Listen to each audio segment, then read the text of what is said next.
So I'm Kismet. I've been at Comcast for 5.5 years now. I was on the direct team.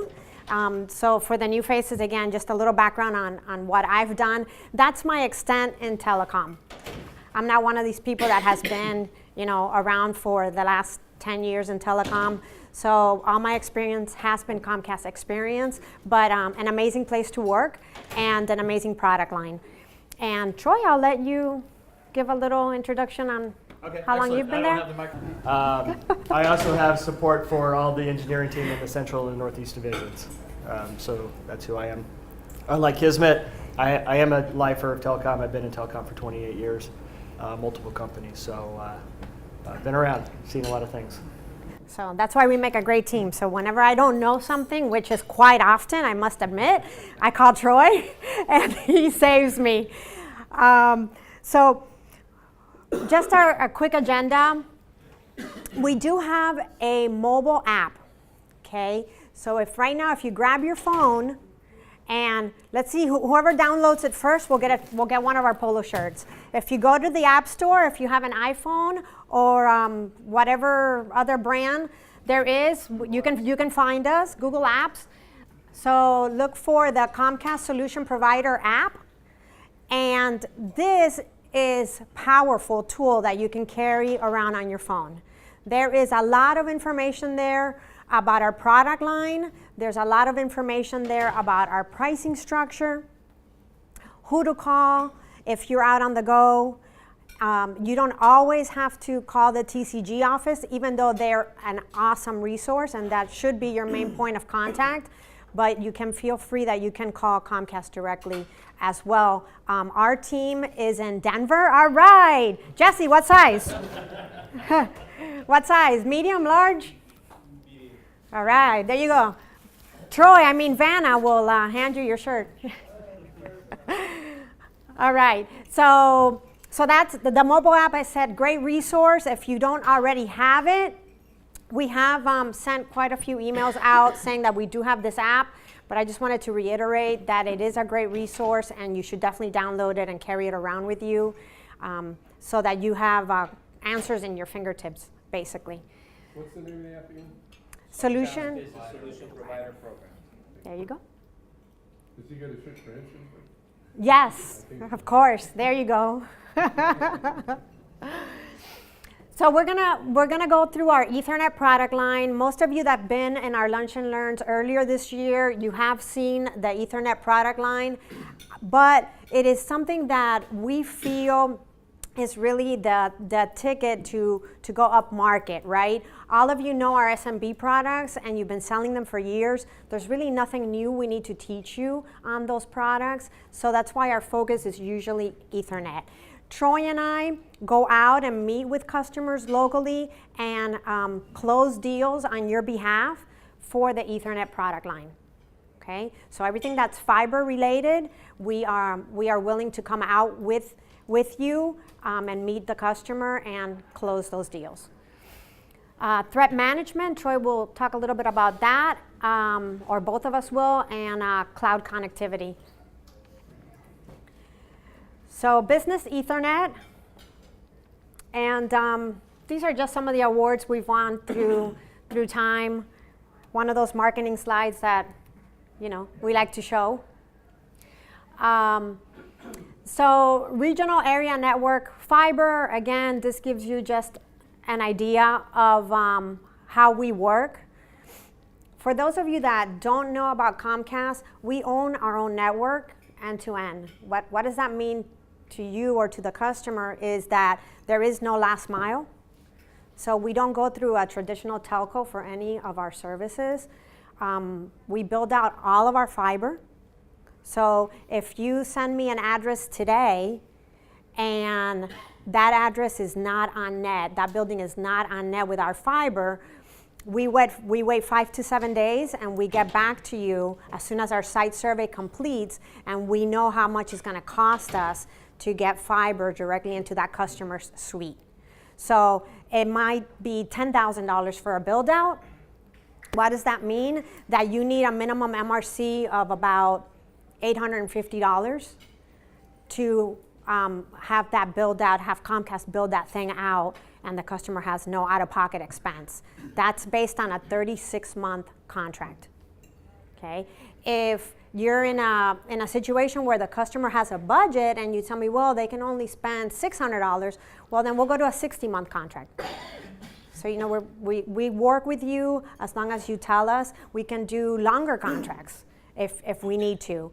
But, so that's pretty much, I don't know if Troy wants to add anything, our, you know, how our fiber works and how we deliver it. You know, the only thing that I think that I would add right now, I mean, obviously from other carriers, when you know, other carriers stand up and talk, it's the same picture. We all have the same, you know, infrastructure, managed a little bit different. Ours is 100% IP based. We do run a little bit of MPLS within the core. The one thing that I will say to this is, as it is today, Comcast is in a big effort right now, because this network not only does our business services. At some point in time, the SMB services come in on it, and then some of our residential services comes into this backbone currently within a regional area network. Comcast is in the process of actually splitting that traffic, so we're going to have 2 of these networks in place. In South Florida, it'll probably be second quarter of next year that you'll start seeing us be able to, well, you may not, some of the customer experiences will probably get better that you'll see from the SMB standpoint. But we're going to be separating our residential and our business networks away from each other. So we're going to actually have 2 IP-based rings within the country, from a regional standpoint and then also from a national standpoint.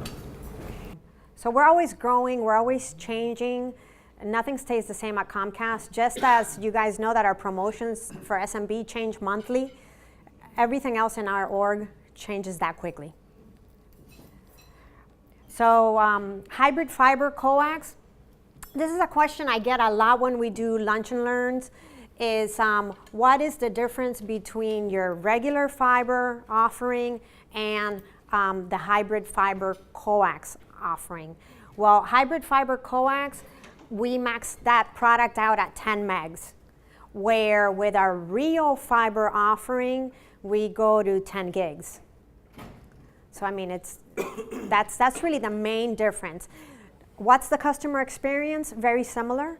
It's still an SLA product. So if they buy 10 megs of hybrid fiber coax, right, they're still getting that SLA that they're looking for on their dedicated internet access, or any of our other products that we may run on that. Miguel? Just a comment to everyone, in case you didn't know. Customer has Comcast right now, coax, wants to go to a symmetrical solution. 9 times out of 10, Ethernet over coax is available if they already have the Comcast coax. And if that isn't your customer to begin with, you automatically start getting paid once they do switch to Comcast. So just doing an upgrade for that. Yep. So even if you're not getting paid today for the coax, the moment they make that switch and become your customer, you start getting paid. Yeah, that's a great point, Miguel. You're definitely going to get a shirt for bringing that up. So yeah, if it's not your customer, but you know you're servicing them for something else, and you do this upgrade into our enterprise level product line, which the hybrid fiber coax qualifies, then that customer becomes yours. You start getting paid residual. Obviously, you're going to get paid only on what you added. So if you only added the internet, now you can put a couple of PRIs on that fiber and run some voice. You can do SIP. So there could be other things that you add to the fiber offering to really overtake the full solution for the customer. But I think the biggest thing on this is kind of a rebranding, if you will. So we talk a lot about our fiber product. We talk a lot about our HFC or our SMB product. Really what we want to kind of rebrand it is we sell Ethernet. We can sell Ethernet over fiber. We can sell Ethernet over coax, which is the HFC product that Kisman's talking about right now. But it's an Ethernet product. It's a layer 2 product. It comes with an SLA. And we kind of choose how we're going to get it to the customer, depending on bill costs, like Kisman said. If the customer only needs 10 meg, but it's a $50,000 bill for fiber, and to Miguel's point, if they already have coax in that building, then that's a slam dunk sale for us, right? So start marketing it as it's Ethernet. It's an SLA product. How it gets to the customer is kind of independent. It doesn't really matter. Other than the bandwidth that they're going to be getting, right? Does voice and data come on the same pipe, or is it? So it'll in come. the building? It'll come into the building in the same medium, right? So it'll come either over the fiber together, or it'll come over the coax together. But it is separate circuits Right. over that pipe coming into the building. Which, because I get asked the question a lot, if if Comcast goes down, I lose internet, do I also lose phone? So the answer is depends. For SMB. It depends, and even for fiber, because if your voice is coming over the same fibers that are coming in for your internet or for your private network, and there's a fiber cut from the pedestal into that customer's building, yeah, you're going to lose everything, right? There's nothing that we can do about that. Same thing is true for coax. If that coax is cut or something happens to it, then yeah, they're going to lose everything. If there are cases within our core, within our network, if we lose part of the voice switch, the fabric of the voice switching goes out, that their data will still be up. They are separate circuits. It's not a dynamically allocation of bandwidth, right? So whatever they're using for their data doesn't affect their voice, vice versa. Certainly those are qualified questions. Those are Absolutely. Yeah. Get him his shirt. Yeah. What size? What size do you need, Jeff? Large. There you go. And Miguel, for you, extra large. Here's He's the other good. question. What color? No, but I don't think we have larges in all of them. Large and blue. All right. Come on over. I got it. Woohoo! All right, Jeff. There you go. They had to earn that, though, Dan. Yeah. But going back to Jeff's question real quick, a real selling point is that if you're selling 20 megs or 50 megs of symmetrical fiber into a customer, and you're also selling 2 PRIs into that customer, the 2 PRIs are in a separate 50 meg circuit. That's just how Comcast does it. The customer is not going to pay anything additional. That's just how we run it. We do not pull bandwidth from that original either 20 or 50 or 100, whatever you put in for their data. That's just for their data. And their voice is running on this other 50 meg circuit that's just dedicated for voice. The equipment plugs right into that, so it's not shared at all. Not trying to get another shirt, but I do have another question. We're going to run out. If you sell fiber can you also then sell Comcast coax as a backup to the fiber, and would they be redundant? Right, so that is a good question, and we get that question all the time, Jeff. And yes, you can sell SMB coax as a backup to fiber. Now, are they really ever going to be in the need of using that coax line? We highly doubt it. Because if fiber is out, there's probably a hurricane or something happened. Maybe it just got cut. I mean, that could happen also, right? That somebody's digging and it gets cut. For what we see, though, with our network, it just doesn't go down. But if it does get cut, It is a redundant It path. is redundant. It's a redundant path into the edge. Yes. I saw it to a the lot account. because he did it Yeah. 100 versus 10 megs, so I mean, You are. clients Yeah. should keep it. I mean, Yeah. they can be on their traffic and use it for downloading. Yeah, Right. they And can it do opens that. up a lot of other conversations. What is the customer's ultimate plan from an SD-WAN perspective? What are they doing for software-defined networking? Are they doing anything currently?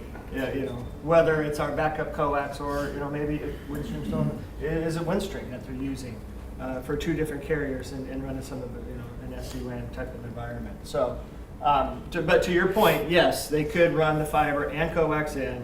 The only common is within the core. It's going to have 2 different access points to the edge provider router that we put out at the core, but into the customer it is going to be redundant routes. Now that's fiber and SMB coax, right? If it's over our HFC, Ethernet over the HFC, then it's riding the same pipe. Then really, there's not an advantage there necessarily. Sure, Thank on you. the cable versus like when you have a PRI on the cable and then you order like 100 meg PRI and you put in that 50 for the PRI, if the 100's having a problem, will you assume that the 50 will too?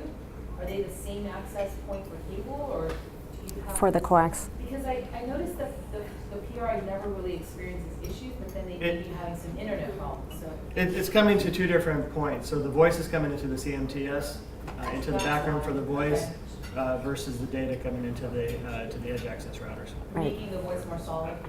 Yep. Yeah. Plus, Yeah, we more allocate stable. a lot more bandwidth, so you're not going to see it. Typical PRI is over a 1.5 meg T1, Yeah, you guys do it right? well. And we do Yeah, 50 we do meg 50 meg. for that same bandwidth. So, Right. And realize that it is, once it leaves the customer, it is a SIP-based product, right? So we're compressing it and we're sending it out via SIP, converting it at the IAD, at the ADTRAN on the customer's prem to get it into the core network. Okay, So it's IP traffic at that point I for got us. you. Is Yeah, there a, great question. Is there like a distance limitation with the HFC access No. method? No. That's what's key. Unlike- No. Unlike Yeah. any other No. copper, I'm sure for my partner. just tell us what size. Yeah, what size? Traditional Ethernet over copper, Right. right? That is a distance sensitive, and also not only distance sensitive. It's a lot of times it's a T1 based product, and they're bundling T1s together. So how much copper is available into that building? We take all that out because we're just writing our coaxes. Cool, good enough. Ours is the only limitation, and it's a self-imposed currently, is the 10 meg. Right. It does have capabilities of going well beyond that, but it's a self-imposed until we get that separation of networks. Then we're going to be looking from a product standpoint to increase those speeds up. And what was that time frame on that? In Miami, second The building quarter. of this is supposed to be second quarter of next year to do that. Now, a lot of things have to go on. If you guys didn't know, we just lit up. I don't know if you were going to touch on Yeah, this. we'll touch on that. One of the things that we haven't been able to do from a Comcast, either fiber or, well, just call it Ethernet standpoint, is the West Coast. So Naples, Fort Myers, Sarasota. As of last week, we started taking orders for those areas. It is lit. It's not just our the old fiber that was there, but we can actually build new fiber into those areas. Actually, the first order in the West Coast was into Captiva Island, if any of you know that area, and it was a TCG agent that sold a big fiber deal with other locations, and Captiva happened to be one of them. So, You can go there, you can go anywhere. sorry? What were the 4 cities on that? No, it's the whole West Coast. Sarasota, Fort Myers, those are the main So cities. Sarasota, Yeah. Yeah. So. yeah, Naples, Fort Myers, Sarasota's, up when you get up into Tampa and St. Pete, where that's not Comcast territory. Frontier. It's Frontier or it's. I just find right now. Coax was already there, so great question. But yeah, we've I have somebody that has Bright House over there. no, we cannot sell into Bright House territory. Good question, but no, not yet. Besides EDIs for our Ethernet product line, what other products over fiber do we sell to the agents that are in the room? Besides EDIs or Ethernet dedicated internet or DIAs, however you guys are used to the terminology, it's the same thing. Besides this product right here that's on the screen, what else over fiber do we sell? It's kind of a trick question because you guys forget, we get a ton of requests for this, but then when we get on a call a lot of times with a partner and a customer, this is probably not the solution that they're only looking for. They're asking for something else. MPLS-like is one of them, which is our ENS. What else? EVPO, right? What is an EVPO? But Nate, that was Nate. Nate doesn't qualify.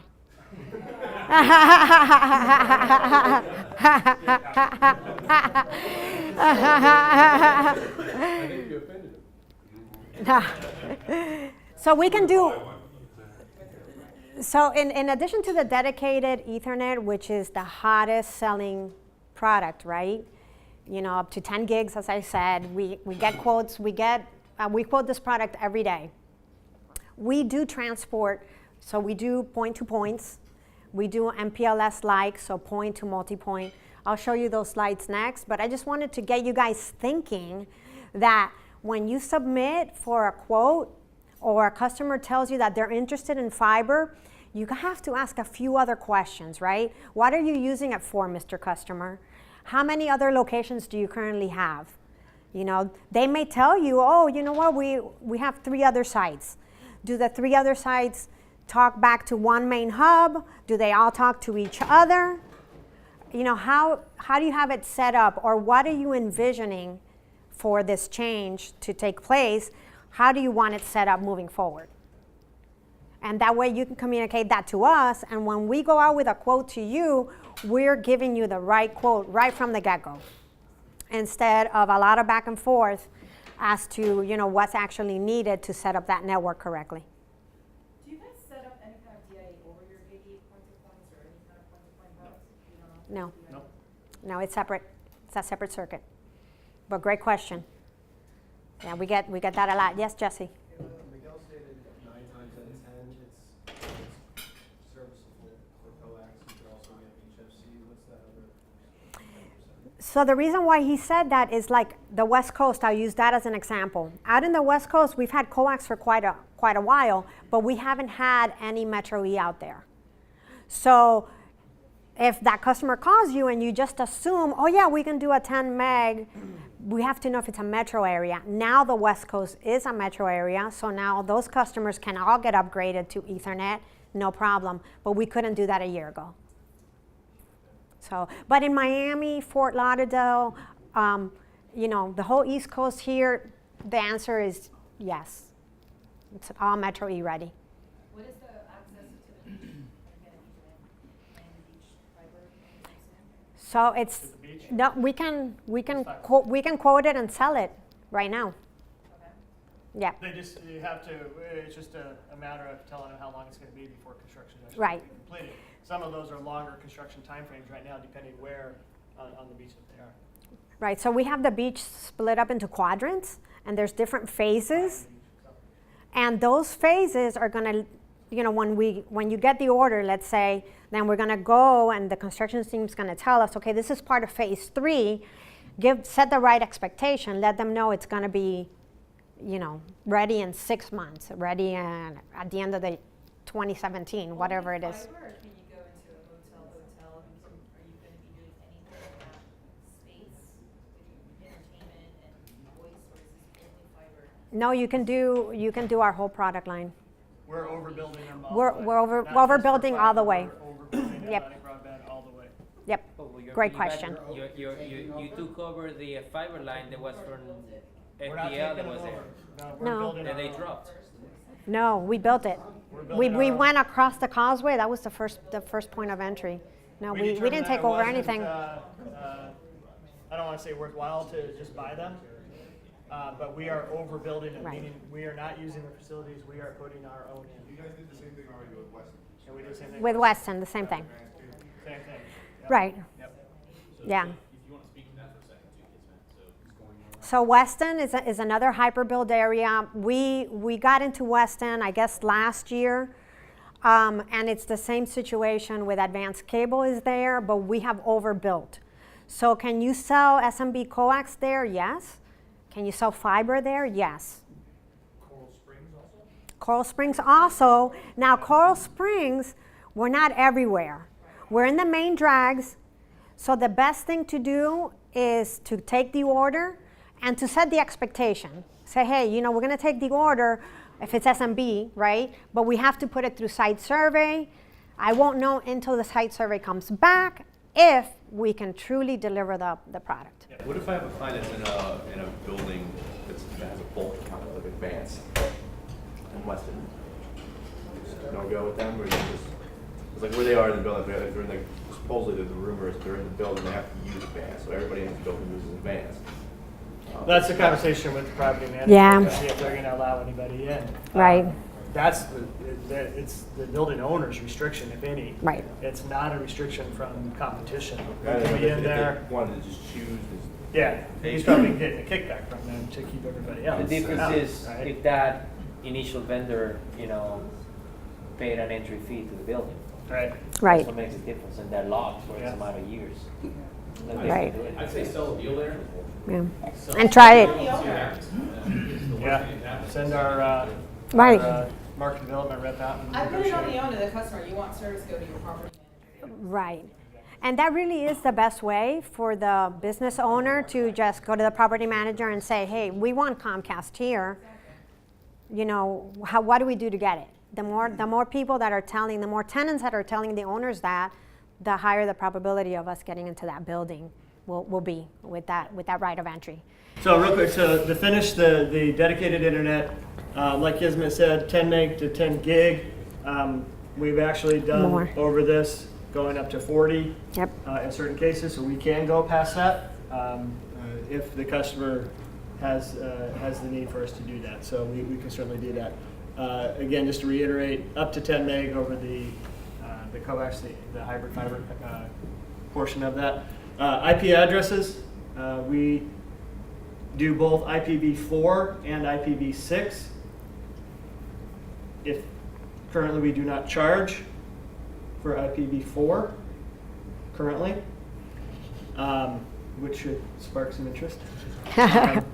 For IPv6, we do not charge and will not charge going forward. Right. So it's a great time to have a conversation because IPv4 addresses are being depleted, as everybody knows.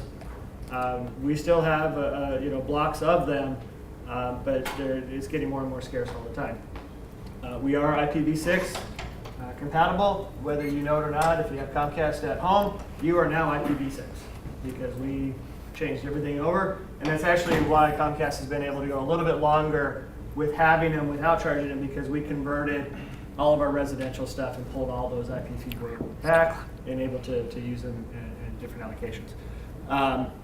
Domain name system, BGP certainly can do it with SD-WAN. Being able to do that, you see BGP kind of going away, but if customers need it, we can certainly do it. Of course, the SLAs that the product comes with, availability, uptime, packet loss, jitter, everything that comes with an SLA. So that's a question we should be asking. Is it a differentiator on the service order agreement? Hey, do you want IPv4 or? So when I, Not because I yet. think everybody in here, I actually fill out your IP justification form for your customers. With Whether fiber. you know it or not, they're getting an IPv6 block. Right. Yeah. So I Yeah, give we- them, if they need 5 usable from an IPv4 13, they get that, but I'm also giving them an IPv6 block. So whether they need it now, and some of that, just be aware of that. If your customers ask you, we're preempting it. It'll be available when you're ready. You have it now. If you can use it, great. If not, hold on to them. We don't want to get into the situation of customers saying, well, I didn't ask for them, change my order. This slows the whole thing down. So they are getting them. We are doing it now. It's kind of a dual stack. He was first. Jack. I've got this lately a lot. Say, like here in South Florida, there's a lot of businesses that they came from being probably a home back in the days, but now they're actually a business. Uh-huh. And when you submit to, you're able to do voice and internet, business class internet, but you're not able to do the actual cable television. Right. And a resident at a home. No, it's not. Right. So I'll take it. I'll take a try. To be a business officer. Gotcha. Okay. Or a medical facility. Right. So that's a great question, Jack. And we've seen a lot of that. Like in Davie, I'll use that as an example. Okay. So in Davie, you have those homes. In Hialeah, you have the same thing. You have those homes that have been converted into commercial. Right. Kendall, Fort Lauderdale. Right. So they're everywhere. So what we do is that if the address is in question, right, with the SMB order, you just go to Google, and you know how they have the picture. It's pretty current of the building, and it has the customer's name and all that.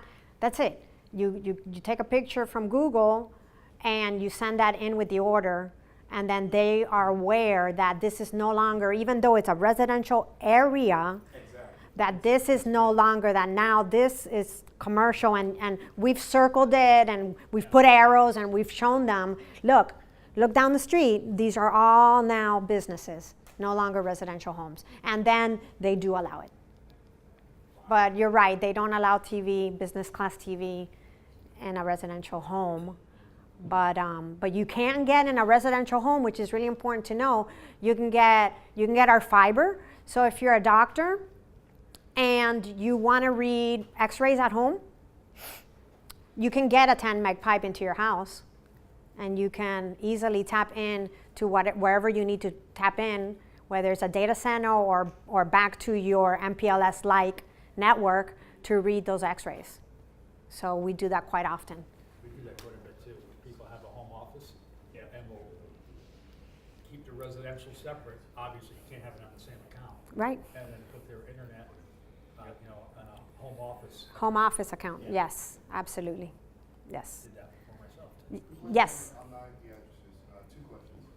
One, you said you were taking from the residences and converting them. The active customers, the business customers that have IPv4, are you changing those? And if not, are you going to start charging if they do have it? The business customers pay already. SMB already pays for their static IPs. Right, the no payment is for fiber. Fiber customers are not paying for IPs, just to differentiate. Okay, so whatever those SMB customers currently have today, those numbers are not changing. We would never change a static IP without notifying them. And no. What Troy was alluding to is that with fiber orders moving until maybe second quarter of next year, we don't know the date yet, but for IPv4s, we're going to start charging, because those are the ones that are being depleted so quickly that if the customer is really, they're like 10 years back in equipment, basically, if the equipment they have today doesn't take IPv6 IP addresses. So that's where it's going to get a little sticky for a while, when you guys are going to have to ask, can you use IPv6? And we've asked the same questions that you're probably thinking, is it going to be, obviously for new orders, we're going to start charging. What are we doing? Are we going to grandfather? Are we going to go back and start billing for them? We don't know the answer to that yet. Right. The only thing we know is that we will, sometime next year, start billing for IPv4. So the conversation just turns to, if it's a new customer, they're putting in new equipment, new routers, new switches anyways, let's talk to them about doing the IPv6 anyways. Right. Yep. Which is the way to go. And they're free. So, all right, we'll move through this pretty quickly, because I know you guys probably want to get out of here. But so Ethernet private line, I think this is pretty self-explanatory. Same thing. We're capped out at 10 gigs. Actually, we're not capped out. We can do an ICB, and we can go higher, like Troy said. If you need more than that, we can go to, you tell us, 40 gigs, 50 gigs. We'll just provision it correctly and get the right amount of speed to that customer. I turned one in the other day for 100 gigs, so the backbone is capable of doing it. These are kind of self-imposed limitations that we're doing. So. Right. So point-to-points, those are easy. We do a lot of points-to-points. Going back to Cynthia's question, with a point-to-point, if they need dedicated internet access, then we have to do a dedicated internet access circuit separately, so that they do have that internet access that they need at their business, instead of just thinking that they're going to be able to get internet from that point-to-point. They're not going to get it. The point-to-point is just going to be communication between those 2 points, and that's it. And I think we've talked to you guys about these products, at least the internet access before, where we don't provide a managed router. Every picture here is showing a customer router. Yeah. Again, whether it's the internet access or if it's one of the other products, we're only layer 2. We're only putting the switch there. We're not managing the customer's equipment. Okay, so they would still need some sort of a layer 3 device to be able to route their traffic over their private network. Right. Yeah, great point, Troy. And we get the question all the time. I don't mind answering an email or for you guys to call me, because I know you're dealing with a lot of different providers as to whether we're a managed router or not. Really, I don't mind. If you're not sure, if you don't remember, reach out. But yeah, layer 2, we don't manage anything. Okay, it's just a switch at the customer prem. So ENS is one of the products. So any-to-any connectivity, multi-point services. That's what it looks like up there. It's easy to understand. I don't think it's a. We call this as our MPLS-like product, and it's an MPLS-like product again because we don't manage the routers. We leave that up to the customer. If they make changes within their policies on how they're routing their traffic, In a typical MPLS environment, you have to work in conjunction with your carrier to make those changes. We don't care. We stop right here. It's up to the customer to make those changes. They don't need to engage Comcast at any point in time. Yep. And we already talked about this, the hybrid fiber coax, HFC. So I don't think, unless you guys have any questions. It just shows where, to your point, where we're coming into the node instead of directly into the edge device. So again, a little bit of diversity within that network. Right, and so fiber is a totally different path compared to this. And by the way, we did this recently, Troy and I. If you have a customer that tells you that they want one carrier, right? They want Comcast, let's just say, and they want a diverse path. They want 2 paths, right? We can do that.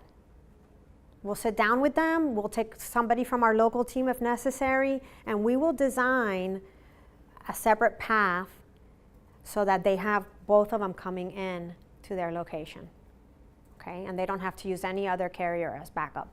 If they want to. We had a situation in Vero Beach that really no one else was getting out there.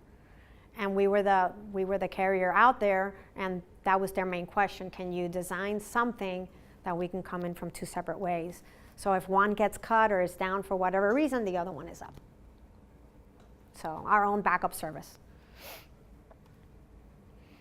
Off-net fiber access, we can do off-net. Most of the time, I think you guys shy away from pulling the trigger if we tell you, if you have like a 5-site deal and we can do 4 sites and the 5th site we can't do it. A lot of times I see that we may end up with the 4 sites that are on net with us, and then the other side you guys go to a different provider. It's the same thing that we would do. We go to that provider, we have agreements with them, and we quote that site. And we keep it all on one bill so that it's easier for the customer. And this is from the point-to-point circuits, the EVPL, hub and spoke, or the EMS. If you're talking, I think some of the reasons why we don't the EDIs, see yeah. a 5 location, we're only getting 4 of them because it's just internet access. Right. And for internet access only, we do not do this. Only for the other point-to-point or private networking connectivity. Right. Great point. Great point. I forgot about that. So this is what the equipment Actually, for you guys in the room, looks pay no like. attention to these up here. Yeah, we're going with the Juniper. The TCG working relationship with Juniper. We are putting everything that you guys sell on Juniper. Yeah. Unless it's a customer that already has service already and they just adding another circuit, then we'll use the CNN if it's currently installed. We read it. Like Cynthia's customer, right? Yeah. But for new installs, you're going to see all of Juniper equipment. Right. Threat management service. You got this a little bit earlier with, how do you say it? Whoa? Not wow, whoa. It complements, right? This is a denial of service attack, threat management that Comcast came out with on our internet circuits. Essentially to complement. There's multiple layers of security. Will was talking about one layer of it. We're able to take it from the circuit standpoint, before it even gets into the network and look at it. Similar, if we pulled up all of our pages, similar to what they were showing you as far as what it looks like, what the capabilities of it. But again, it's another layer to threat management, to security that Comcast is able to provide to you guys and to your customers that we haven't been able to do in the past. That's a separate service. It's a separate service, yes. Good question. Separate billable service. If you have a healthcare provider, something like that, you want to implement more security. Yes. Yeah. Absolutely. And really, like I said, it's really, it's the denial of service attacks is really what it's looking at.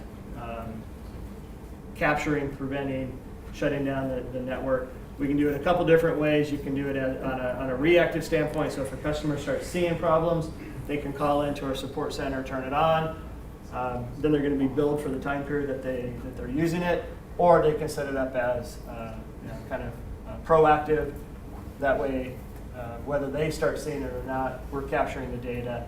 And I don't know if we have any price points or what we're talking about. I don't know if we have price points here. Well, there they Yeah, are. we did. So single incident, if they just call in because they notice that they're under attack and they want this as an additional form of security. Oh, here they are. We're talking about you guys. Yeah, No, and it's you guys fine. weren't. No, good. No. Perfect time, because we're talking No. about our threat management and how it complements, looking What at you're from doing. a denial of service attack on our internet circuits, how it complements kind of an additional layer to what you guys. To what you guys are doing. Yes. So yeah, single incident, if they just call in and they notice they're having an issue, then you see the price there, $500, and kind of like whatever, it gets it resolved for that moment, all right? If they want unlimited, then that's where the price, you can see here, really goes up, But we can monitor it, and it's just another point or another addition to like what Woe is doing. Unlimited, $1,500 per month, per year? Per month. Yep, Per these are month. MRCs. Per month if they want it, and some type of unlimited, whatever. So, there's a lot of questions about this. We've been told that the pricing is very competitive. Again, it's just another layer of security. If they already have security, they're not going to need this. They can use us as if maybe whatever they're using isn't working, and they notice they're getting hit, and then they want another layer. Yep. That's really what we see You today. guys touched on it. There's two If different they're- types of customers, right? The ones that have been attacked and the ones that will be attacked. It's going to happen. Right. Yes. Is this on the cloud or is it on premise? It's in the cloud. It's on the cloud. It's in our edge equipment. It's on the edge equipment. No. No. So when they call in, they just, customer service will press a switch, a little button or whatever. $500 switch. Yeah, and tell it to monitor it for them, or to deny those attacks, obviously. So. You also have a dashboard, so you're getting attacked a lot on that or something like that. Let's say you have to leave it, but you want to go to a cheaper option. Can you get some kind of A lot of the dashboards and stuff, so if the customer doesn't call in and set it up, we have to rely on what they're seeing. Right. Right. We do monitor it. We have dashboards. We're seeing the traffic. If it gets to a point where it's crippling, it starts affecting the rest of our customers, then we will shut it down. But from a customer standpoint right now, we don't have that. Our guys at all of our centers, whether it's up in Naperville or back in Denver, Right. network operations centers has that visibility to it. But nothing in the customer portal yet. We are working. because sometimes to sell out to a customer, Right. Yeah. You gotta show them. Yeah. Like it's worth paying for. Right. Yeah, I understand, and that's where again, and that's why we were talking about them. Their service is great, and their product is really gonna work well with our product or our circuits. Which is a nice segue to cloud connectivity. So we kept the name cloud connectivity, not to confuse, because I think, finish it up. makes sense, right? Cloud connectivity, you understand exactly what it is. Comcast has changed the name. We didn't change it here, but you're going to see us or hear us refer to it as priority path. Okay, so it's direct connection to the cloud, right now to two different providers, AWS and Microsoft. We can do that in 3 different locations for both of those companies, Ashburn, Virginia, Chicago, Illinois, and San Jose. Right. Okay. Also on the list, once we get to the point, you're going to see that we can hit all the Equinox locations. It's a nice with these guys. I was going to say, you're already in one of our data centers. We are already actually already in one of them. Yeah. So it fits in nicely. So this is private, direct connection to AWS and Microsoft. So a little bit different from what we're talking about earlier. Not that Comcast isn't going to look at other carriers. I know actually a couple other carriers, cloud providers that we're looking at. So this product is going to continue to expand. But we're really going to start getting the traction on it now that we've actually named our product. It took us almost a year to name it, and they came up with Priority Path. Great name. So now when you go to Amazon, when you go to Microsoft, you'll see their certified vendor list. Comcast will be on there. Okay. I mean, we talked about, why does Comcast need a product like this? Why do your customers? Everything's moving to the cloud, right? Whether it's through one of these two carriers, whether it's through other private carriers like, it's happening. Yep. So the main thing around this is it's not a separate network. Utilizing our other Ethernet products that we just talked about, the ENS, any-to-any network, or our hub and spoke product, easily connecting into any one of these locations. Again, just kind of showing you the data centers that we're currently at and connected with those carriers. What we're able to do with them. Right. So it's just another private connection. I mean, are they? Because otherwise it's a direct connection into them. You could put internet circuits and do it IP-based all along.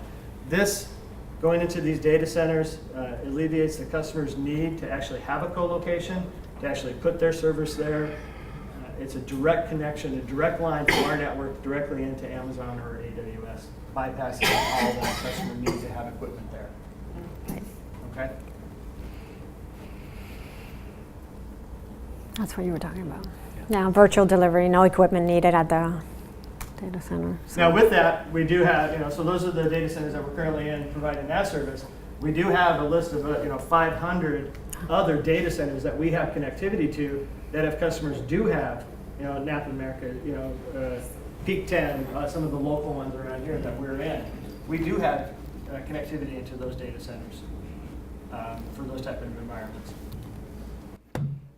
So yeah, going back to what Troy just mentioned about the lit data centers, we have a huge list that we can share with you guys of lit buildings, fiber lit buildings across the nation. Now, does that list change? Yes. I mean, we connect buildings every day. So, the address you put into there today, right, if you have a report from April, put in a site survey or reach out to us so that we can check it out. It may be lit already. So in lit buildings, prices are very competitive, but we still need that site survey to come back. I know the biggest hurdle that we have as a cable company is depending on that site survey to give us the cost. But without that, we are blinded. We don't feel comfortable just giving you a price that we know that is going to change or that it might change. When you go put paperwork in front of a client, we want that MRC to stick, right? That's it. There's going to be no changes to that. Unless they move to another address and they call us and we move to move the service, and then we do a new site survey, and if they're out of term, we have to reterm them, and then it's going to be based on the new numbers.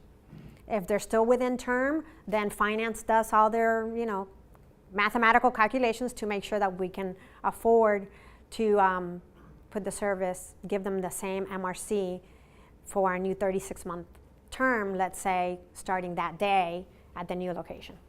That's okay. Again, we look at it up front. I know that we try to turn around as fast as we can, and you guys want to get back in front of your customers as fast as you can. The overall delivery to the customer is not slowed down. In fact, sometimes we're hitting a sub 90-day build time frame across the country. Some areas are actually, depending on where you're at, around 45 to 50 days.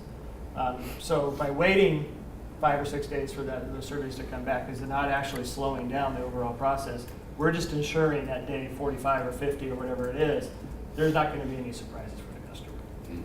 Right. So if they can have them hold out, wait a couple more days for the survey, I think their overall experience will be good. One thing you might want to mention, because this happened to me, is that if somebody is with another carrier and their contract's coming up and they do not want to renew, if you don't have fiber there yet, you can give them coax. Yes. Convert them to fiber once fiber is installed. installed. Yeah, great point. We do this all the time, so, yeah. Yeah, so we give them coax. We can give anyone a coax circuit until the fiber build's complete. And the main question that a customer is going to come back to you and ask is, is there an early termination fee for me to get out of that coax circuit? And the answer is no. There is no early termination fee to get out of that coax circuit. We simply show it as an upgrade. Now, do they want to keep it, like Cynthia was saying, for redundancy? It's totally up to them. They may want to keep it for redundancy after the fiber gets installed, and that's great too. But if they really don't want it, then that's not a problem. They're not going to get hit with any bills. They can call into our enterprise line after the fiber gets installed, and the enterprise team will pull it up. They'll see the new account number, they'll reference the old account number, and they'll shut down the services on the date that they decide. Okay, so great question. Any other questions? Yes. Speaking of which, I have a customer that is an SMB. They're wanting to do a change of ownership. Do they have to put in a disconnect order in order for that to be commissionable, or can they simply just change the billing? For that to be commissionable is, that's the key word there. What are you exactly trying to do? Are you not getting paid on them right now? Not getting paid on that. Then they do need to do a disconnect and reconnect with you. If not, you're not going to get paid. If they just call in customer service and do a name change, no, you're going to be left out. So if they're out of contract, and I mean, it sounds terrible, but if you set the right expectation and you explain it to them, that's the only way to have them disconnect, and then you reconnect it under the new name. And you can do it simultaneously. You can start processing then the order for the new customer name. No, they do not. They do not keep the static IPs. So they have to reconfigure. The new customer is going to be assigned new static IPs. So good question. All right, any other questions? All right, well, thank you so much for your time. We appreciate it. And